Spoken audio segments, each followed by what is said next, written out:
I have mended 1,000 saddles in Anvil's Bend, and I could tell you nothing about most of the people who wore them out. That is the honest truth of a leatherworker's trade. You see hands, not faces. You see what people carry, not what they are. So when I tell you I noticed her, understand that noticing was not something I did easily, or often, or on purpose. It was market dawn. The one morning a month, the canyon road opens, and every wagon within 2 days' ride comes down into the bend to sell what it's got before the heat closes the pass again. Dust hung gold in the first light, the way it does before the sun clears the rimrock and turns everything the color of a struck match. I was setting out my awls and waxed thread when I saw the crate. It sat apart from the cull's other cargo, near the back wheel of their transport, where the shade hadn't burned off yet. Small, air-hold, and when the wind shifted the canvas over it, I saw an eye.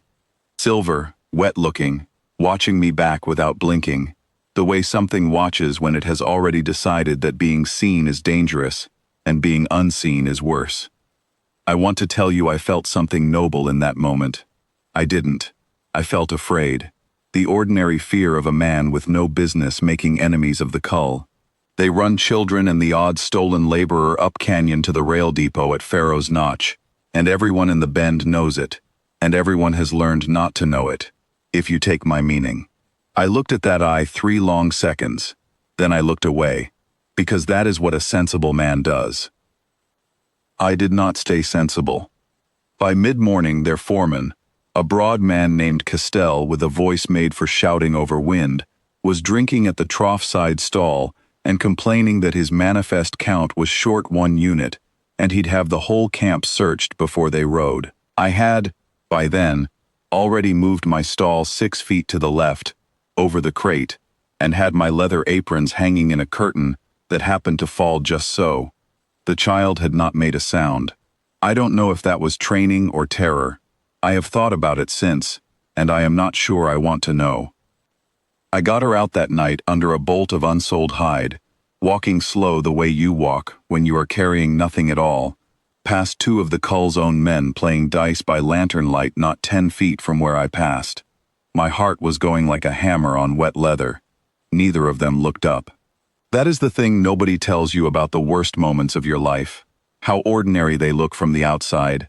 How a man can be carrying the whole weight of a decision that will follow him to his grave, and still just look like a leather worker walking home tired after a long market day. I put her in the back room where I keep my tanning salts, and I gave her water in a tin cup and said nothing, because I did not trust my voice yet, and I did not think she would trust it either. She drank slow, both hands on the cup, eyes on the door the whole time. I have known dogs beaten into that kind of watching.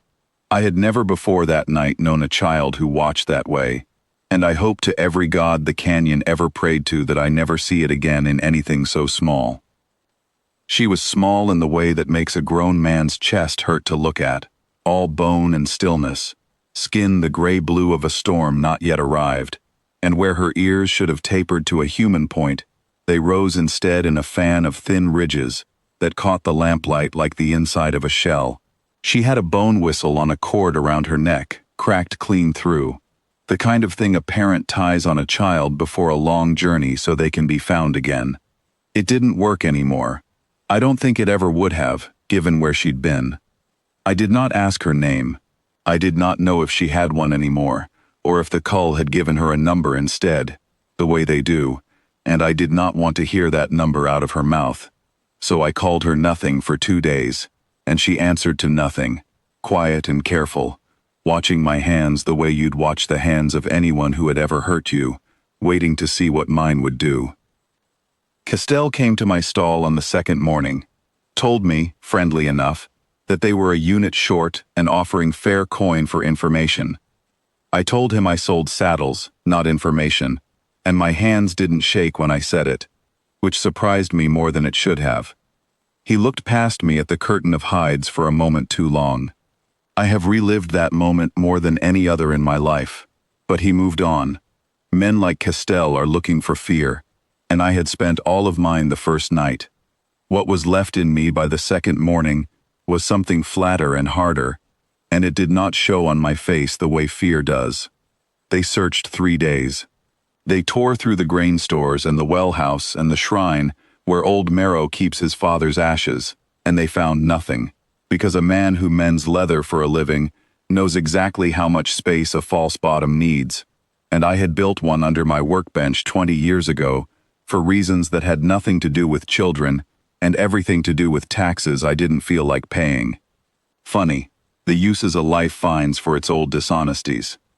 On the second night of the search, I sat with Kess in the dark of that back room, shutters closed against lamplight, and I did the only useful thing I could think to do.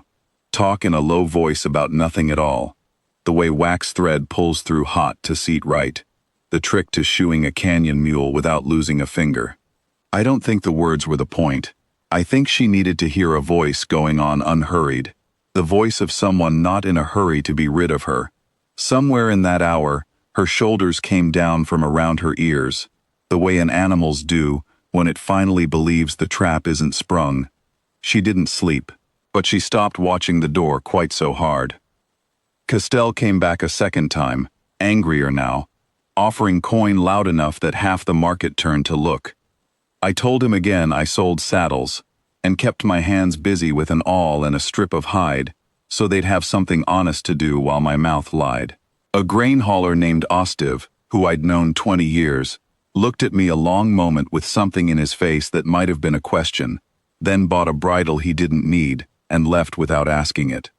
I have never known to this day whether he knew. Some kindnesses are better left uninspected. On the fourth dawn, the cull rode out of Anvil's Bend empty-handed, their manifest short by 1 unit forever, and I stood in my doorway and watched the dust of them go up the canyon road, and did not feel triumphant.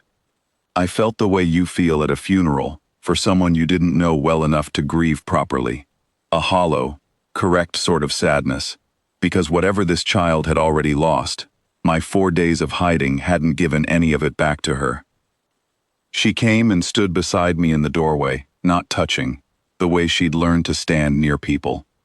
I looked down at her looking up at the dust settling gold over the road, and I said the only true thing I had. I don't know your name, I told her. I don't know if anyone ever gave you one that was really yours. She was quiet a long moment. Then she said, in a voice like dry leaves, one word, not an answer, I think, but a question of her own, testing whether the asking itself was safe. Kess, she said. I don't know if it was the name they'd taken from her, or one she'd built for herself out of nothing, the way you build a shelter out of whatever's lying around when the storm's already on you. It didn't matter. I said it back to her, once, so she'd hear it out loud in a voice that wasn't afraid of her. Kess, I said. All right. She stayed. I won't pretend it was simple. There were nights she woke reaching for a whistle that didn't work anymore, and mornings she flinched at wagon wheels on the road. And I am not a man built for softness. Never was. My hands know leather and thread and not much else. But I learned. You'd be surprised what a man can learn, in his own back room, at an age when he thought all his learning was done. I never got a manifest number for her. I never wanted one. What I got instead, some years on, was a girl who could stitch a saddle seam straighter than I ever taught her, standing in my doorway at market dawn, with the dust going gold over the canyon road, calling me in for breakfast in a voice that had stopped listening for wagon wheels. That's the whole of it. I didn't do anything a decent man wouldn't have. I just happened to be the one standing there, at dawn, when the deciding had to be done.